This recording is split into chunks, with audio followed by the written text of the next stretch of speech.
Well, good day, everyone, and welcome to our webinar on the Eucharist and social mission, Body of Christ Broken for the World. This event is co-sponsored by the Department of Justice, Peace, and Human Development of the United States Conference of Catholic Bishops, Catholic Relief Services, the Society of St. Vincent de Paul, and Catholic Charities USA. This formational webinar is an opportunity for us to deepen our relationship with Christ and the Eucharist and develop our sense of Eucharistic mission. One reason that we're offering it is that the teaching on the Eucharist and social mission is so deep and so rich, but it is not necessarily well known. Therefore, a primary objective of this webinar is to understand our ministry work as flowing from our connection to Christ and the Eucharist.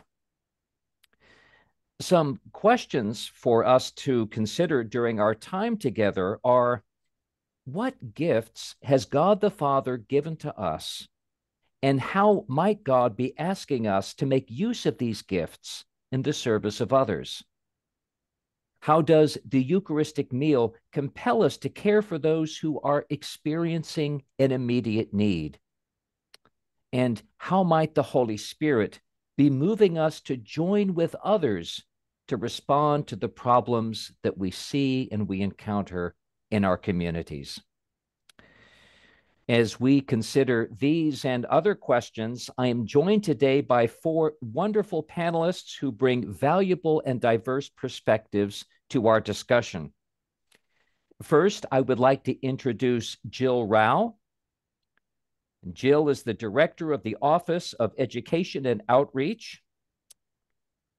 Hello, Jill. And I also wish to welcome Johan Garcia, who serves as the Catholic Social Teaching Education Manager at the Office of Education and Outreach at the USCCB's Department of Justice, Peace, and Human Development. Welcome, Jill and Johan. Today, we are also joined by two dear friends and close colleagues in ministry: Vivi Iglesias, who serves as National Advisor for Partnerships at Catholic Relief Services, and Bobby Kinkella, who was the chair of the Voice of the Poor Committee at the Society of St. Vincent de Paul. Welcome, Vivi and Bobby. Thank you so much, Scott. So good to be together. And now that you've been introduced to all of our panelists, I would like to ask Bobby to begin our event with a prayer in order to guide our discussions today. Sure. Thank you, Scott. So as we begin in prayer, I have a precious item in our family that we have. This is a chalice that was given to me, and it was my wife's idea that we would purchase this on our wedding day. And you can, well, at the bottom, it's kind of blurry, but you can see it has her name, Jessica, and Bobby, and then it has the date that we were married. This chalice was used at our wedding, and since then we've been blessed with three beautiful children. This chalice has been used at their baptism and has been used at their first communion.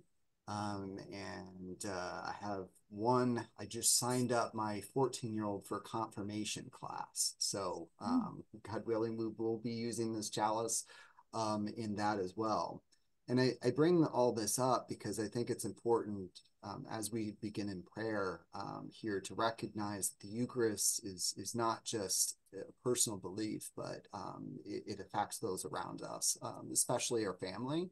But it can also be those that we serve as well. So what I'd like to do is lead us in prayer, and I'm going to say the Anima Christi, but I'm going to change it slightly. Usually it's used with me and focused on me. I'm going to change it to make it the we and us, or in Espanol, nosotros, so that we have a more communal understanding here as we start with this social concern and the Eucharist. So in the name of the Father, and the Son, and the Holy Spirit. Soul of Christ, sanctify us. Body of Christ, save us. Blood of Christ, inebriate us. Water from the side of Christ, wash us. Passion of Christ, strengthen us. O good Jesus, hear us. Within thy wounds, hide us. Suffer us not to be separated from thee. From the malicious enemy, defend us. In the hour of our death, call us, and bid us to come unto thee, that with thy saints we may praise thee forever and ever. Amen. In the name of the Father, Son, and Holy Spirit. Thank you.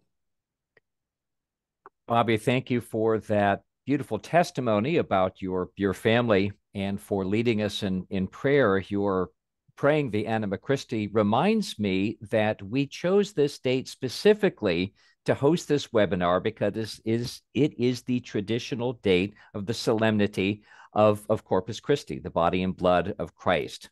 So this was not an arbitrary date. This was very carefully selected. So thank you again, Bobby. And I'm going to invite now Jill and Johan to break open for us the theology of the Eucharist and social ministry. Thank you so much, Scott. I'd like to begin with a story to introduce this theme of Eucharist and the call to mission. And I want to tell you about one instance in which that connection was made very explicit for me.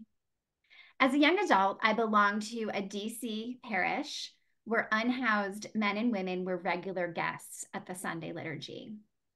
One weekend, I was at Mass, tired from a busy work week, ready to connect with God, but I couldn't quite enter into what was happening on the altar because an unhoused woman, we'll call her Rita, I had met her before, was rustling around and chattering to herself in the back pew. As I prayed for patience, my eyes wandered to a statue on the side of the church of the Sacred Heart of Jesus. One hand on his heart amidst thorns, inflamed with love, and the other hand extended outward. As the priest lifted the host for consecration, it hit me. For whom was this sacrifice? For whom did Jesus's heart burn with love? It was me. It was Rita. It was all of us. In that moment, I was able to understand something that would later be better articulated by the U.S. bishops in their later statement, The Mystery of the Eucharist in the Life of the Church. But they wrote, and I thought this described well the feeling that I had at the time, in the celebration of the Mass, we are shown what love truly is, and we receive grace that enables us to imitate the love that Christ shows us. My worship of Christ in the Eucharist, I understood, was intrinsically connected with my work to serve him in the faces of his beloved, the Ritas of the world. My work in the community became enriched and enlivened by this understanding of accompaniment of the poor as deeply connected with the love of Christ in the Eucharist. So what can we all draw from this story? First, that we have to encounter and be transformed by Christ's love if we are to do our work and ministry with love. We need to know him in order to do his work. Think of Dorothy Day, who devoted her life to hospitality with the poor. All who knew her also knew of her deep faith and piety, her daily prayer, how the Eucharist sustained her. We have to resist that draw to do without pausing to be fed. Second, our work with people on the margins is rooted in Christ's deep love, his unfailing love and care for all people. Christ's commitment to the little ones is a love that when we come to know it, we feel compelled to imitate. We see his face in those who struggle because he loves them. Third, we can all benefit from discovering how our experience of the Eucharist in the Mass, in our prayer and devotion before the Blessed Sacrament, is inherently social in nature. And I'd like to reflect a little further on this by taking some time to think about how some particular parts of the Eucharistic liturgy itself help us to recognize that connection with the body of Christ. First, let's think about how we, as we come together for the Eucharistic liturgy, we gather as a community, just as millions of others are gathering for worship around the world in their own cultures and contexts. We raise our voices in song as one family. We make the sign of the cross, recalling the divine communion of the Trinity that we're called to imitate. We experience the Eucharistic liturgy as a community, as the body of Christ across space and time, across cultures, across economic status, across political divisions. We are in communion. We are one body. After gathering, we seek forgiveness for our sin during the penitential act. We seek forgiveness for how we've harmed God, ourselves, others, the world around us. We ask for prayer from Mary and the saints and from our brothers and sisters, and we pray for them. We hear God's word in Scripture and its interpretation in the homily. In the Scriptures, we hear the story of how God has worked in salvation history. We receive teaching, correction, and inspiration to live God's word in our lives and in our communities, and to help create a just world that is more reflective of God's vision. In the prayer of the faithful, we lift up the needs of our community and world, sensitizing us to the needs of those who suffer locally and across the globe. During the offertory, we offer our tithe or donation to benefit our brothers and sisters in need, to benefit the community. We bring these to the altar along with the bread and wine. We bring the fruit of the earth and the work of our hands. We bring also part of ourselves. The Eucharistic prayer recalls the witness of the saints who are examples of Eucharistic living, examples of worshiping with their lives, and we pray to become a holy people like them. We remember Christ's self-sacrifice, central to the entire Mass, the sacrifice that allows our salvation. That sacrifice on behalf of us, on behalf of all, awakens us to our dignity and that of others. As John Paul II wrote in his letter on the mystery and worship of the Eucharist, the Eucharist causes us to recognize what value each person, our brother or sister, has in God's eyes if Christ offers himself equally to each one. In the Eucharist, we contemplate Christ's sacrifice for the world in need, and we're called and invited to imitate this self-sacrifice in our lives. Drawn into his dynamic of self-giving, we are moved to self-giving action in solidarity with members of our human family who face injustice. We express a wish of peace to one another, a powerful sign in a world in which conflict is so frequent. And then we approach the table as a community, all as equals, without distinction, no matter each person's background or social or economic status. Finally, we are sent out to go and announce the gospel, to glorify the Lord by our lives.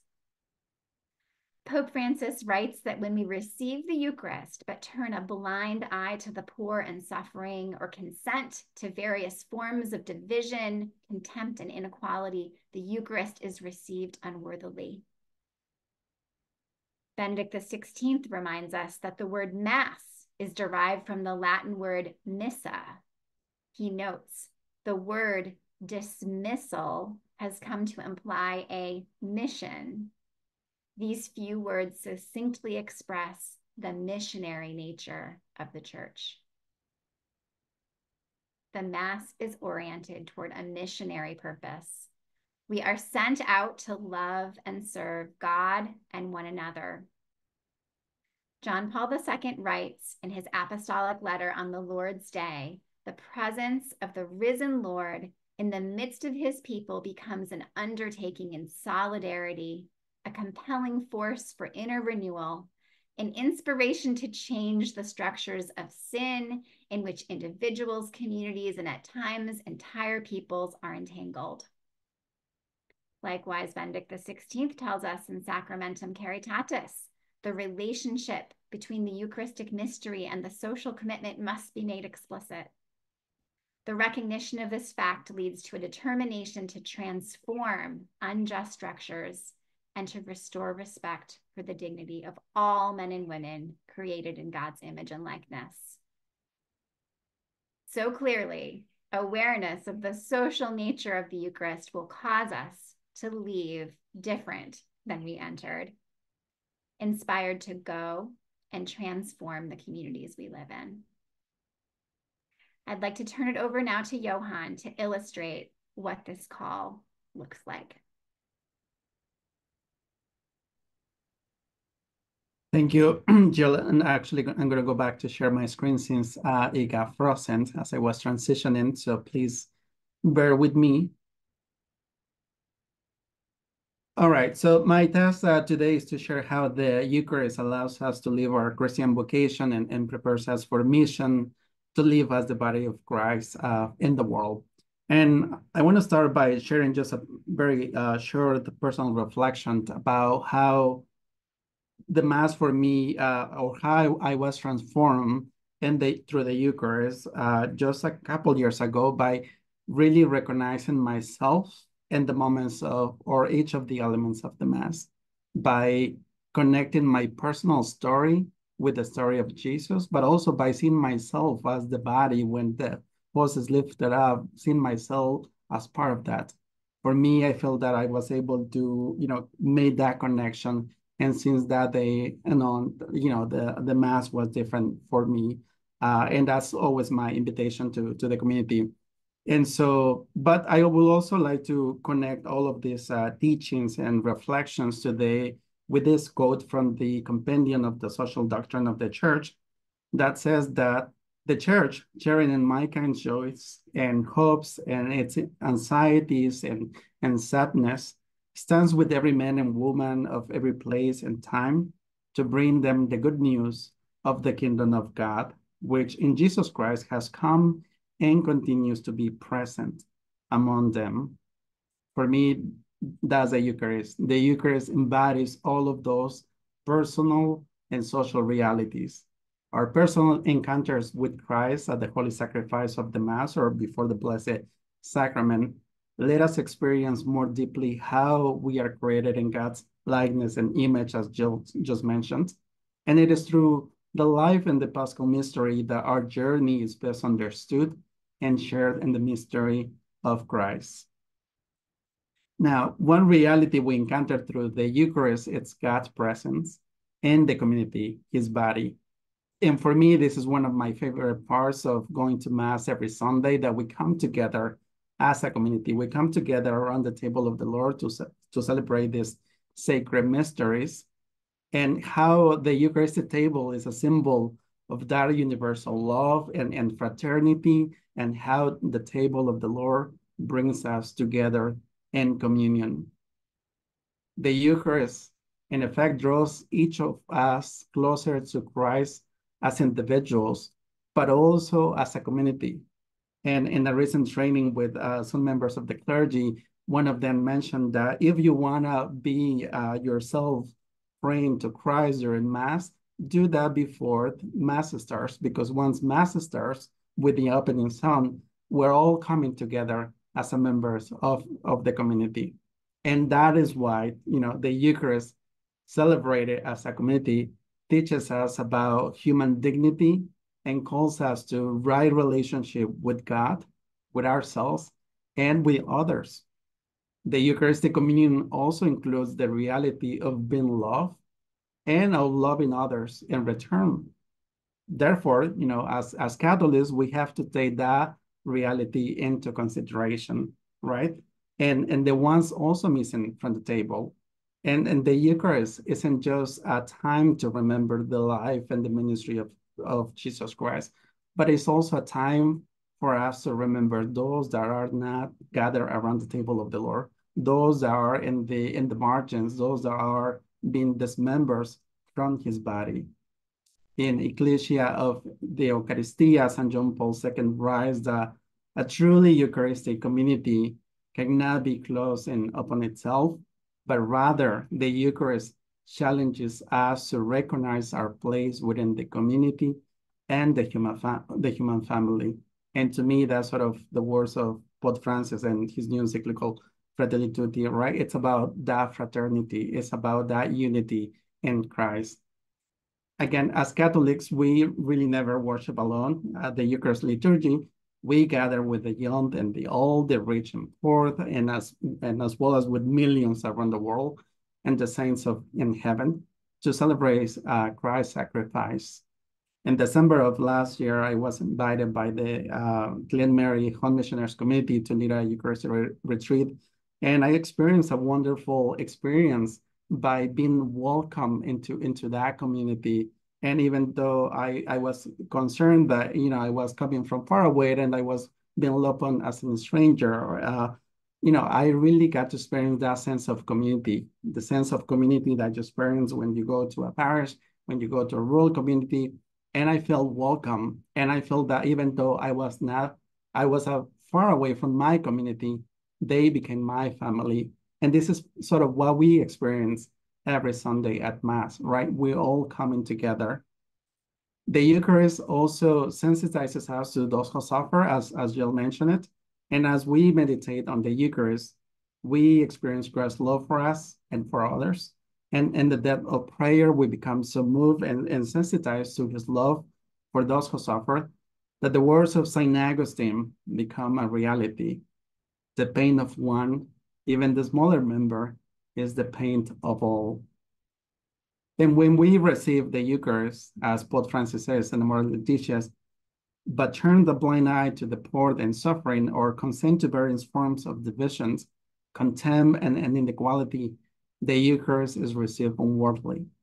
For me, my brothers and sisters, the Eucharist, the Eucharistic celebration. It's about teaching, it's about communion, it's about solidarity, but it's also about correction, and most importantly, transformation and action. So the Eucharist, it's a sign of our incomparable dignity as human beings, as members of the family of God. And this dignity, which is given to all of us equally, regardless of where we come from, what is our social status, our economic status, causes us to recognize the value that each one of us has before God's eyes. But the Eucharist also propels us and prepares us to go and transform the world, right? So when we contemplate the Christ sacrifice on the cross, and we look at the realities of the world in need, we're compelled to follow his example. And that was sort of part of the central message of the teaching of Jesus Christ, right? Going to the peripheries, bring everyone closer into communion with God.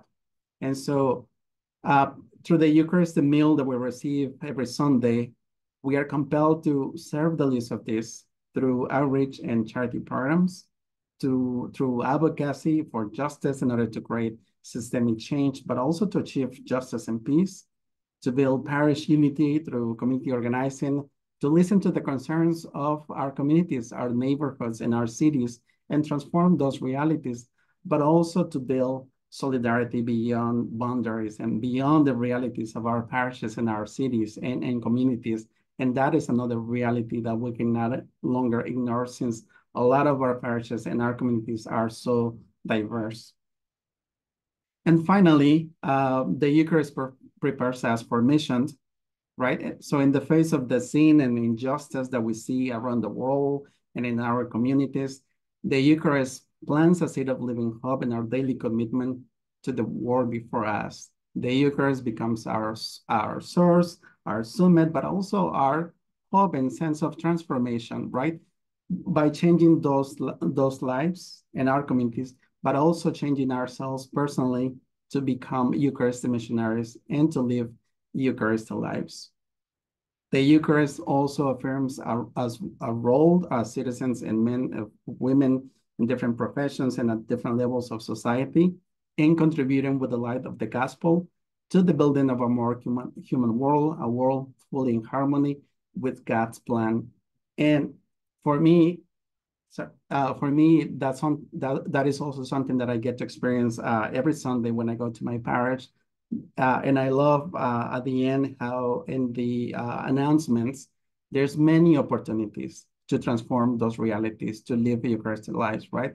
Some of those announcements, for instance, in my parish, Our Lady Queen of Peace, and other Arlington, Virginia, there's opportunities to contribute to the food pantry, to the Matthew 25 ministry, but also global opportunities to contribute, for instance, to our Haitian ministry, right, to care for our brothers and sisters that are also in need. So I'm not sure if you all love the sort of final announcements of the Mass, but I do, because I feel that that's also a way for me to contribute back the gift that I have received at Mass. So in conclusion, the good news that we have received should overflow into our lives and to move us to transform the world, right?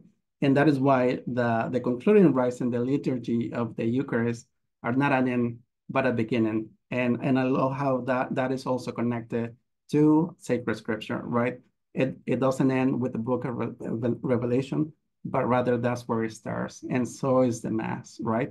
And with that, I want to send it back to Scott. Great.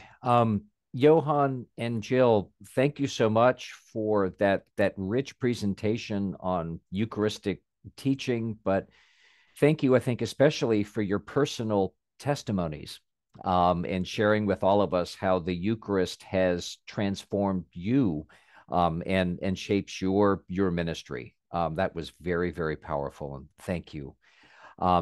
Before we pivot on to our next panelist, would like to invite everyone who has questions to please pose them in the Q&A feature here on the webinar, and we will have an opportunity at the end of the webinar to address those.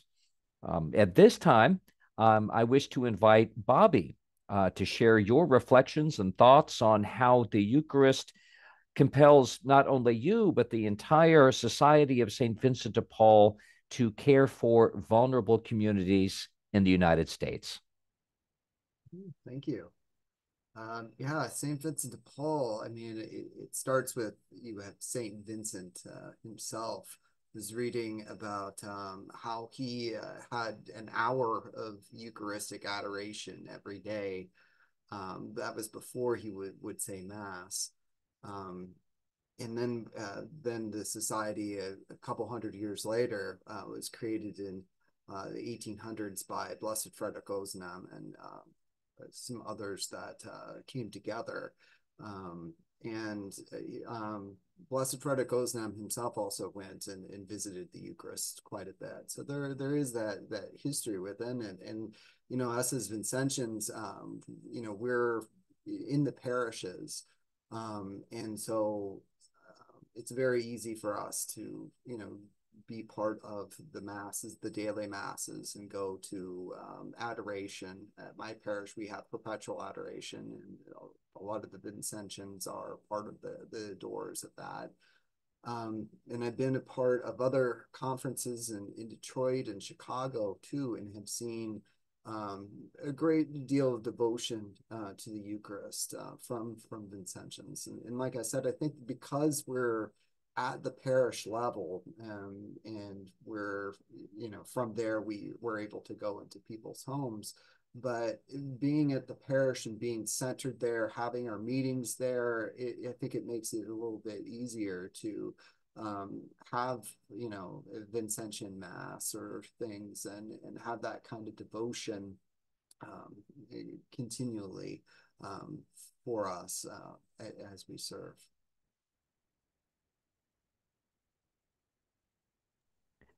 Bobby, thank you for that. And I just have to mention that I'm here at Catholic Charities USA's offices. I'm looking at our chapel, which is right outside my office, and we have a beautiful icon with Vincentian saints. So we here are reminded every day of the great legacy of the society and the transformative work that you all do, fueled by being Eucharistic people. So, Vivi, I'm going to hand the baton off to you. Thank you, Scott. Give me a second, and I hope that I can share this correctly, and I hope that you can see that. I'm trying to move us from the local perspective to the global perspective and what CRS does and how CRS shares with others that Eucharist, that Eucharistic meal that we received in love and in solidarity with the world. So at Catholic Relief Services, the Eucharist meal compels us to fulfill the gospel call. It's a profound call to solidarity and action that transcends all borders. It's a plea that brings us to care for God's people and to love the world in need. We are driven by the gospel call to promote the integral human development of each person, and CRS mission embodies solidarity.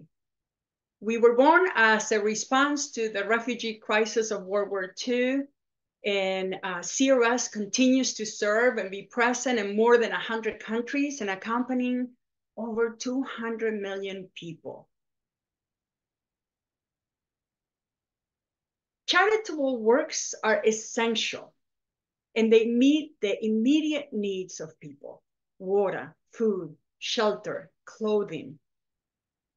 These acts of mercy reflect the compassion of Christ and our commitment to his teachings.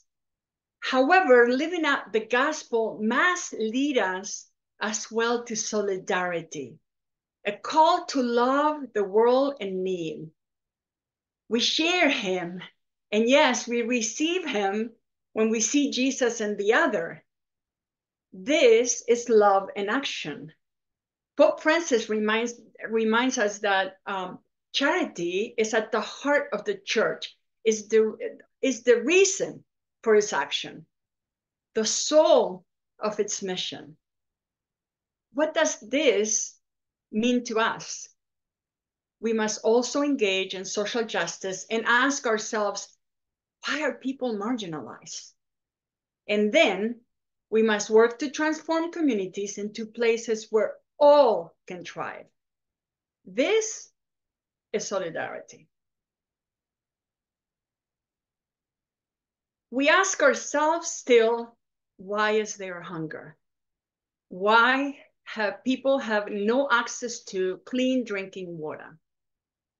It is in the Eucharist that we receive an invitation to respond to those questions. This is a colleague of ours, Ali Mwanja. He's a CRS water engineer. And here you see him with 2 glasses of water. He collected a water sample from a clean water source installed by CRS in the Ipiwisi village, of Mbeya, Tanzania, the glass on the right. Previously, families had to walk more than 5 kilometers each way or 2.5 miles each way to a river for all their water needs, the glass on the left. The river is home to crocodiles and also a source of waterborne and intestinal diseases. Now, the water sources are less than a few hundred meters away, the glass on the right. I want you to meet Sani Jada. Sani is a herder. He's from Nigeria. He smiles very big. And when I see him, I cannot but smile back at him. He says in a very few words, of course I have to be happy. My cattle won't have to travel very far to get water, and there is grass for them to eat. Why won't I be happy? What a question. He's very appreciative of the access to water for his livestock. Water is life. All thanks to a communal water retention fund constructed with CRS Water for Agriculture project and his community. Solidarity signifies cohesion, harmony, and unity. We love as one human family. It is the Eucharist that calls us to share from the table of the Lord, a Jesus disfragmented, to be sharing solidarity with the world in need. CRS, you and I, as one, to accompany and love the world. Here in the US, we also invite you all to partake in this work of mercy. Through CRS, we accompany others.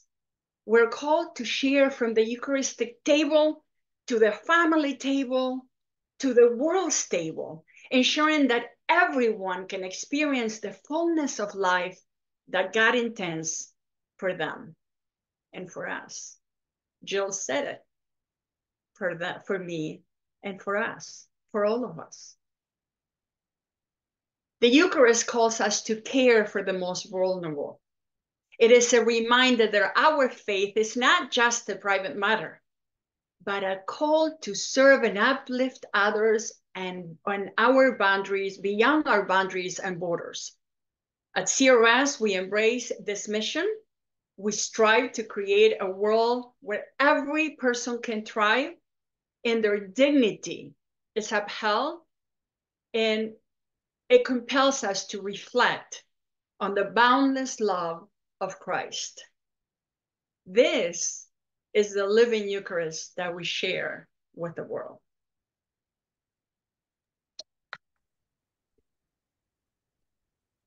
Vivi, you always speak so beautifully and compellingly. And thank you for that rich presentation on the ministry of Catholic Relief Services, which is so necessary and so impactful. And you all always have the most beautiful photographs that just really honor so many of the cultures that you encounter in your work and ministry. So thank you for that. I'm going to spend a few minutes and share some of the ministry that we do domestically with Catholic Charities, and I hope everyone will say a quick prayer that I successfully share my screen, because that is not a foregone conclusion. And did I do it right, or do you see my notes? Somebody tell me. We see your notes. You see my notes. Let me try this again.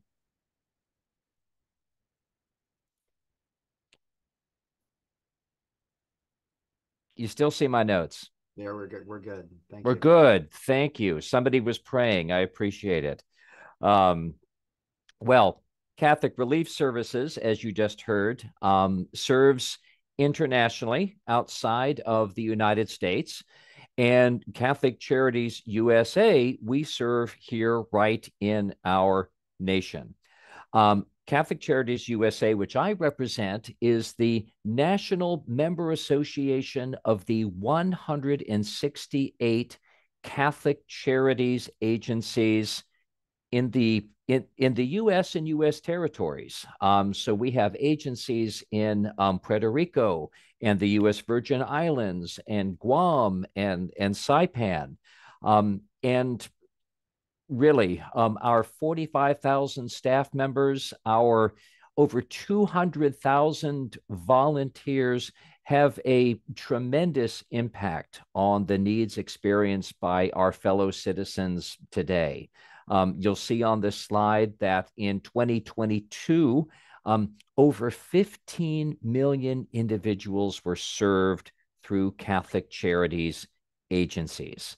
Hopefully you're familiar with your own local Catholic Charities agency, which operates under the auspices of your local diocesan bishop.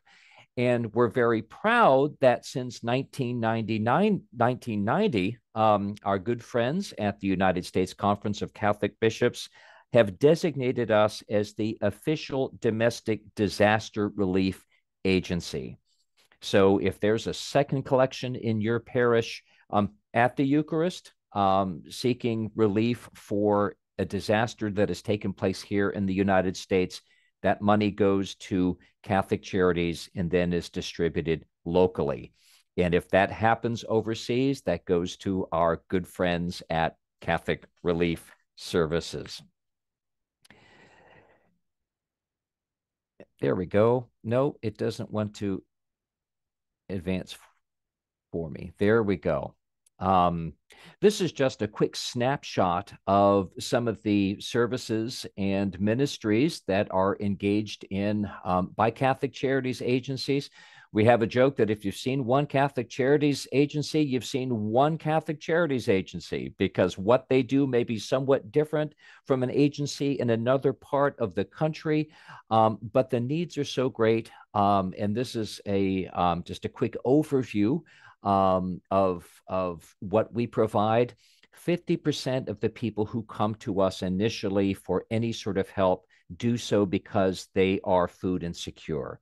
They're hungry. And so that is still a main part of our portfolio. But you can see the list here. I'm not going to read them out for you. But we began over 110 years ago, largely involved in adoption services. And a big part of what we do today is disaster response, and that is only increasing in light of climate change, housing services, affordable housing, and then also immigration and refugee services. We have some wonderful, dedicated, and holy people serving at our southern border, those individuals who are coming into our country so often out of desperation. That does not want to cooperate. There we go. Quick snapshot of the impact of Catholic Charities services. In 2022, we're still working on the data for last year, 30 million meals provided, which at one level is impressive, at another level is sobering, because that speaks to the great need in our country today. 38,000 permanent housing units. Over 500,000 people receive behavioral health and wellness services, and we're very delighted that the USCCB, the bishops, have adopted mental health as one of their pastoral priorities, and we look forward to assisting them in addressing that great need in our country today. But we're here to talk about the theology of the Eucharist. And theologically, Catholic Charities has always been inspired by Jesus's parable of the Good Samaritan. And what you're seeing here is an icon, which actually I can see from where I am right now. It's right outside of Catholic Charities USA's chapel. This was commissioned for us. And you can see here this beautiful visual representation of Jesus's parable, in which a person who was in great need was encountered and was accompanied. And in the world of social ministry, which we all represent, encounter and accompaniment are key terms when it comes to our understanding our ministry. But in that parable, we so often focus on the Good Samaritan, but there's another individual who sometimes is inadvertently overlooked, and that is the innkeeper. And you can see here in this image a structure, sort of a Gothic stone structure, that is meant to represent the inn. And Catholic Charities likes to think of itself as the inn in this parable, in that the person who was hurting was taken to the inn where there was long-term organized care that was able to be given. So we like to see ourselves as providing organized charity. And that term, this is not my day. That term, organized charity, is not something that originates with us. It is a term that is used by Pope Benedict XVI in his 2006 encyclical Deus Caritas Est. And Pope Benedict makes clear that the church's deepest nature is expressed in this threefold responsibility of proclaiming God's word, celebrating the sacraments, including the Eucharist, and exercising the ministry of charity, kind of like a three-legged stool.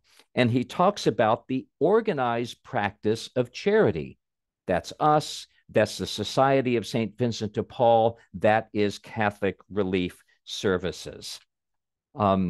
He speaks about the Eucharist in that encyclical. It's a sacrament of love that is meant to empower and feed those who are engaged in this organized ministry of love. Thank you for your patience. Oh, for heaven's sakes. There we go. Speaking of patience. In presenting our ministry, we like to use this image from the USCCB of the 2 feet of love. Because if you remember at the end of that parable of the Good Samaritan, Jesus says, go and do likewise. Well, how do we do that? Going forward in love. We have on the one hand, direct service, okay, charitable works you can see on the green foot here. But also we are called to engage in systematic change and seek to address those systemic realities that keep people impoverished, that place people on the margins of society. And we find inspiration for doing that from some of our recent Holy Fathers. Here I have presented some quotes, one from St. John Paul II and another from Pope Benedict XVI, on how our participation in the Eucharist and being fed with that sacrament leads us to engage in systemic change.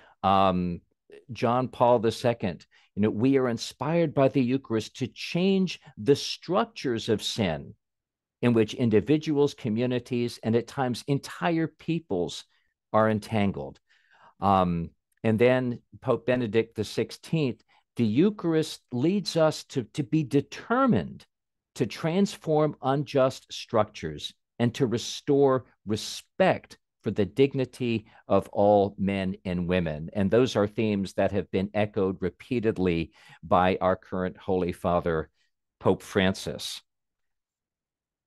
And that is, I think, the end of my slide. So thank you very much. And thank you for my patience with my wonky computer. We have an opportunity now for questions and answers. And I see that a few have been dropped in the Q&A. And so a couple I'd like to present to all of our panelists, one of which is coming from Donna. Is there a way that we can truly make sure that everyone feels welcome in our parishes? The Ritas, who might be annoying, young Jill as she's trying to pray at Mass. How do we ensure that everyone feels welcome? And who would like to jump in and have a go at that? I can start since you mentioned Rita. And I know the question is looking at a lot of different populations. I think I'm going to answer it somewhat broadly, and I'd invite my colleagues as well. But I believe that parishes would have a lot to gain by putting some time and investment into the hospitality ministries, that we oftentimes we do a lot of training for like lectors and for Eucharistic ministers and those types of ministries, but the hospitality ministers can sometimes be an afterthought, or like you're begging somebody to to be a greeter at the door. In the parish that I was referring to, my former parish when I lived in DC, our hospitality ministers were actually trained in how to interact with unhoused people, how to be welcoming towards them, how to make them ensure that they can be part of the community and that people see them as part of the community, but also know how to intervene in a very peaceful way if somebody was getting a little bit too noisy and needed to be assisted, and so I think that was a really important ministry that allowed the parish to feel like a very welcoming place and to see everybody as part of the body. I also want to say that I think we should pay more attention to who we are, how we are integrating different cultures, women and men, age diversity as well, into the different roles that are available to lay people.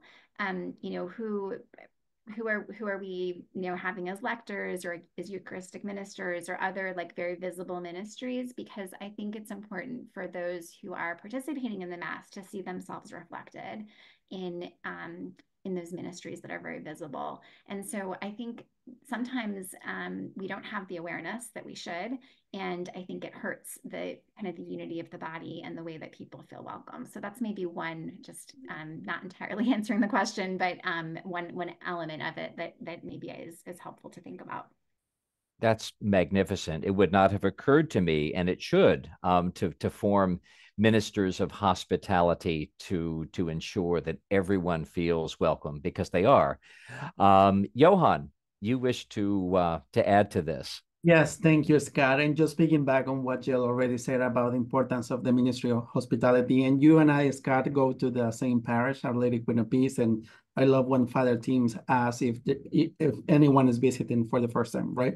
It's sort of the first step into welcoming anyone that is new, anyone that is coming back to the church. There's many people that come back after some time. But also when he asks about, greeting your neighbors, turning to the person next to you, to the person that's behind you, in front of you, being able to say hello to one another, to recognize each other in the presence of the Lord, but also in the presence of one another. And then the final one is the fellowship. After Mass, we always have a fellowship. And there's another opportunity to come together as a community. So we are fed not only by the word that we read from the sacred scripture, by the Eucharist, but also by those relationships that are nourished at Mass. Mm-hmm. Thank you. And I would add to that, it's always a good idea to try to sit in the middle of a pew so that if people coming in don't have to climb over you to get a seat. No one really appreciates that. But Vivi, you had something you wish to share. Yes, don't you know that pew is mine, Scott? And that's of course, I avoid it. I will go further onto that training of the hospitality team, or the empowering them to understand what they deal, how to respond when a person from the outside comes in and they're welcome. I will add more to that. I will add the people outside the Mass. Think of the janitor. Think of the receptionist. Think of all those working in the parish during the week when someone might come up and said, I need help and I don't know where to go. Most of the time is the maintenance person that will encounter that first person first, or the office secretary. If they are understanding the realities of their community, what they face, what are people's realities in that area, it is more, it's an opportunity for them to be more open to sit down and listen to the person and then try to help after. Most of the time we shut ourselves and we just said, you got to come on Friday at 3 o'clock. No one is here. I can't talk to you. Thank you. Goodbye. We need to be open to not only learning about intercultural competencies and the communities that we're serving in our parishes, but also learning the demographics of our parish and inviting those that are working for the parish, not necessarily a mass on Sunday, to also be part of this welcoming family that we call our church. And we see that often, and I'm glad that Jill mentioned the looking at the men and the women to serve. CRS, for example, has in Tanzania, they have empowering women, for example, to care and repair wells, water wells, not the men, but the women. Why? Because the women is the one that is doing all the work around the community, and it's the women who is gaining a little bit of relationship with others because she uplifts herself as a leader in the community, doing something for them. And so invite those that you don't suspect could be doing maybe hospitality ministry. Don't invite always the same, the usual suspect. That will be another recommendation from my part, as I see it in my communities here. What a wonderful idea. Thank you. And I think there's just some real practical action steps that people can take away from this webinar. In the interest of time, we're going to address two more questions because we want to honor everyone's time. But this is an important question. What are some practical steps of a 1, 2, 3 that any of us can follow in order to invite others to enter into this labor of love? If we want people to engage in social ministry, are there some practical steps that we can engage in or propose to make that happen? Yeah, yes, Bobby. I want to answer this because I know the person who asked this question, Coral. So I know, and I know she also works in family ministry, and it's a mole. I think that's part of the answer. That we do start at our families, like, me starting within my family. And then I think, I also think of the Good Samaritan, how, we need to make sure that our rules and our respect for liturgy, that it's focused on God and focused on loving neighbor. And that sometimes you look at the Good Samaritan and he was following, you had the priest that was following the Levitical code and could not touch the person that was wounded, because then he would be unclean for a number of days. And that really, it shouldn't be our first and foremost concern, but it should be to serve those in need. And then I think it's about building up our community too. I know I've seen people that have tried to do the work of serving neighbors or doing, even food drives, and try to do it on their own. I've seen people last for maybe up to 6 months, and this was a very holy person I thought did it, but to do it without others is very difficult, which is why in St. Vincent de Paul, we have a sense that, first you pray to God. First, you have a sense of you have your own prayer life, and you work on your prayer life. Second is you work on friendships, the friendships among us as Vincentians.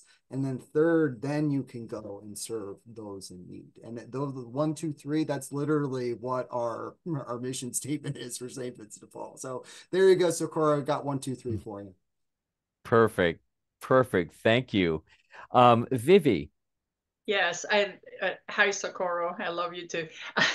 I want to add to that 1, 2, 3 that Bobby just shared.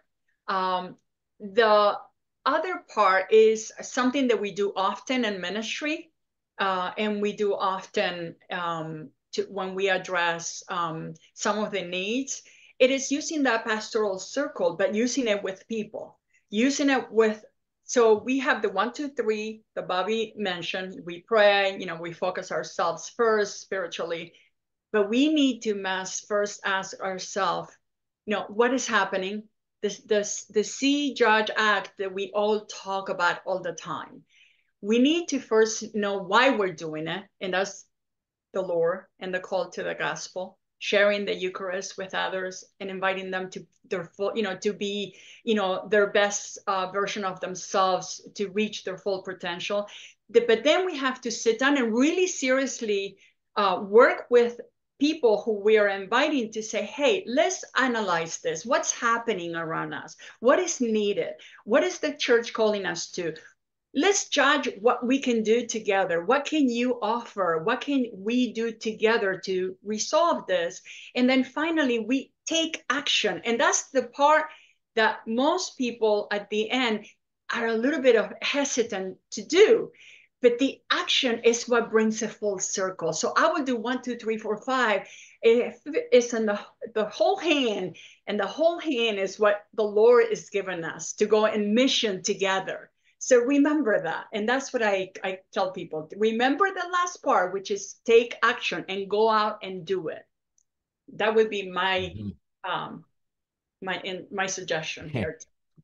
Amen. And thank you, Vivi. And the final question we're going to address is a nice segue to wrapping things up. Comes from David. How is the sending forth / mission aspect of the Eucharist being highlighted at the upcoming National Eucharistic Congress, which is taking place next month in Indianapolis? And first of all, I would invite anyone who is planning to attend to please visit the exhibit booths of all of the organizations represented on this webinar. And it's my understanding that there is going to be an exhibitor's passport book that highlights the connections between Eucharist and social ministry. And you can go around to the exhibit booths and get a stamp and learn and meet some beautiful people. Vivi, I know that you are going to be there for sure. And I know that Johan is going to be there. I will not, but my colleagues will be.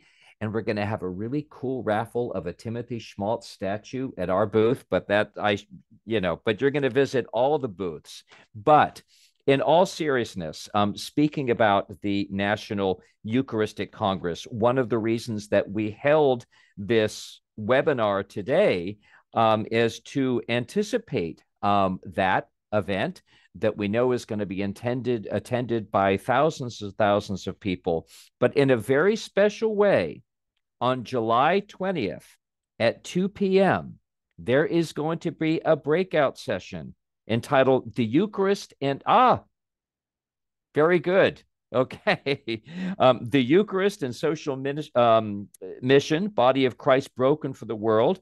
And it will help attendees understand how we encounter Christ in the Eucharist in personal and social ways, at the same time raising awareness of how liturgical practice can inform our commitment to the poor and vulnerable.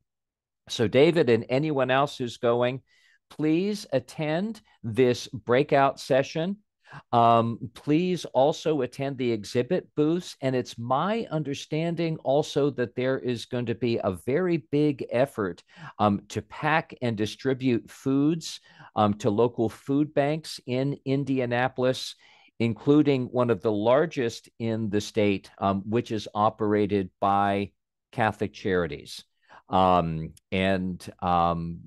would imagine that on the event website, there is going to be some other information as well. Jill and Johan, you're going to be there. What did I miss?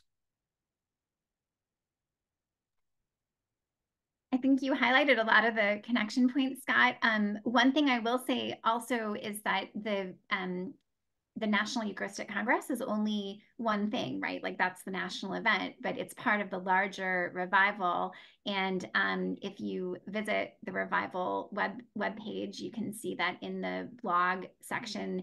It's been great to partner and share a lot of different reflections on some of the topics that you've heard about today. Just the call to mission, Johann has a beautiful one on the journey of the immigrant. There's other reflections on a variety of other topics that are related to this theme. So that can also maybe be a good resource for catechetical materials.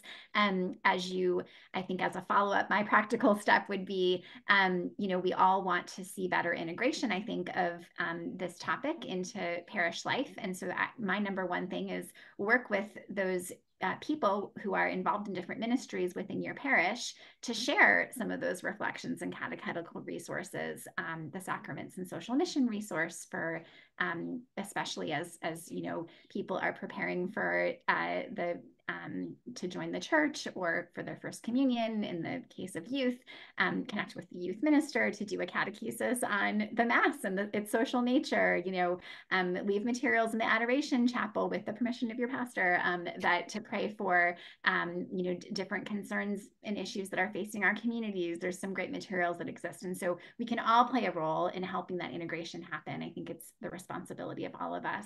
And it's so fantastic that everybody here can work together in that. Absolutely. And I believe that because you all at the USCCB have a wonderful resource page, the Eucharist and Social Mission. And was that flashed up when I was giving my spiel, or have we not seen that yet?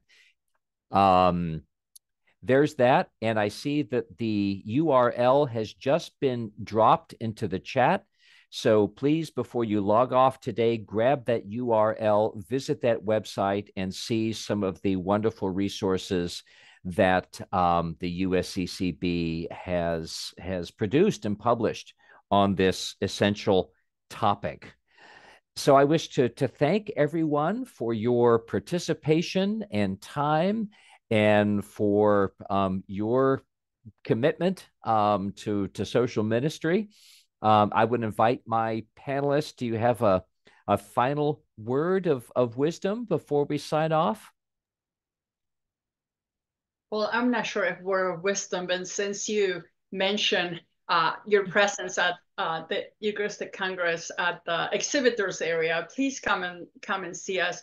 I want to begin celebrating now with all of you the great news that in Lent 2025, Rice Bowl celebrates 50 years of its starting, and it was launched right before the International Eucharistic Congress of 1970 something, and by a pastor and a couple of other people in Arlington, Virginia, and then the bishops took it up on themselves to make this the official action of the Catholic Church in the United States during Lent, and CRS, and assigned CRS as the agency who would take implement Rice Bowl. And we are so happy that millions and millions of families and children have been uplifted and accompanied to Rice Bowl. We want to invite you to commit or recommit to Rice Bowl if you haven't, and to visit us, because we also have raffles. Just, I had to say it. Of course. Or giveaways. We don't have raffles, we have giveaways. Remember, Scott? Oh, that's right. Okay. Right. Exactly. No games of chance. But of course, Vivi, everyone is going to visit all the exhibit booths and see all the good stuff is there. And so, yes, congratulations to CRS on 50 years of Rice Bowl. What an amazing, impactful program. So with that, unless anyone else has a final word about their non-raffle at their exhibit table, we will thank everyone again for their participation and wish God's blessings upon all of you. Thank you.